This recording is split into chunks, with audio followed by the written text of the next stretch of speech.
had a flat by myself, I'd listen to a DJ set and bump the volume right up and just dance for like an hour. It was like a coping mechanism. Being alone also, it wasn't, I mean, for me personally, it wasn't that bad because I am a person who can work alone quite well. But I know so many of my classmates struggled with not being in a supportive environment. I'm getting into my dancing when I start moving my feet properly, do you know what I mean?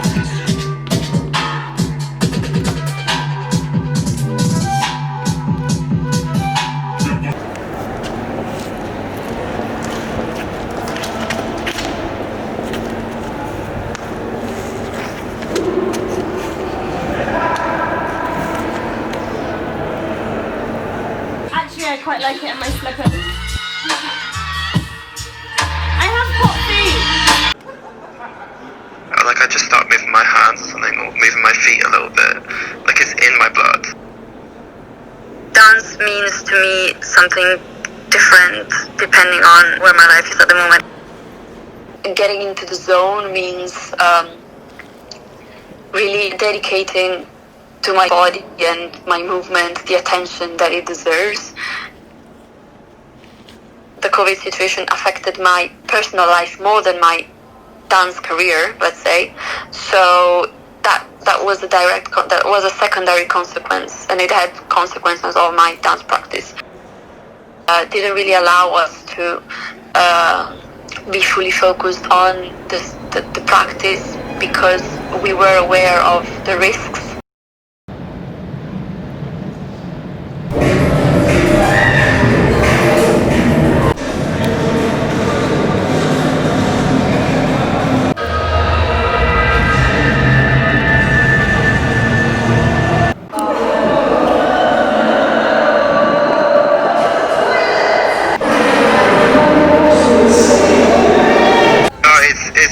It's culture. Like people come to London for their clubs as well. I think the lasting impact will mostly be financial. Going to physical clubs is like with decent money, you feel like, you know, and if that's completely cut out and that's their main source of income, like they're fucked, like straight up fucked. And the government don't care.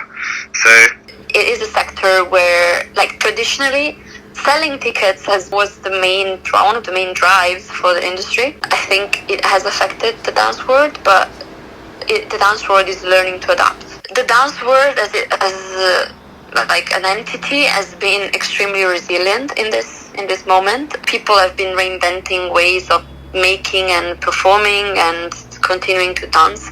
They're doing wonders to keep on going and reinventing themselves. I don't think it will, extinguish itself because of COVID, because I think like artistic practitioners are still incredibly keen. Like for the moment, it's probably not a safe idea to have a rave now. We have to respect certain regulations. It will happen from underground raves. There will be, I think there'll be a huge resurgence in illegal raves.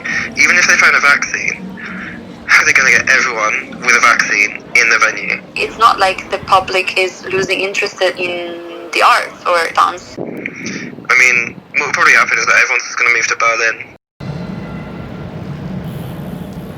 Even in non-COVID time, we do have limitations for everything we do. It's a very oral tradition. We have to respect certain regulations which don't allow us to, for example, touch each other when you pass down to one interpreter or one creator to the next. What you're passing is something that is always changing because it passes through someone else's body. Writing it down, it wouldn't be as representative of what the legacy of dance. It passes through bodies and people. Dance it has never had restrictions.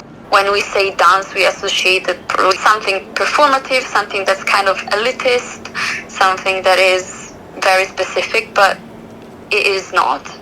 It is something that is really democratic, that is really accessible to everyone, and that is really so much part of human nature, anthropologically, as in historically, as in even just as a way of communicating. People rarely realize how much work there is behind those performances that people consume as if they were a bag of chips. What I would love the legacy of dance to be is dance as more widely accepted and seen as for what it is and not what the media depicts it or stereotypes depict.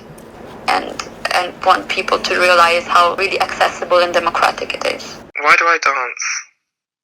It's something that, like, inside of me is just telling me to, like, release and just do it. It all comes down to when I'm dancing, it makes me feel something. It doesn't necessarily make me feel good, but it makes me feel something quite strongly. Literally, you turning up, you're with your people, they all understand you, they feel you. You know, we all come from different struggles and pains, and we're all here to do one thing, which is dance. It is an experience that is, kind of cathartic somehow. It's crazy. Like, it's crazy powerful.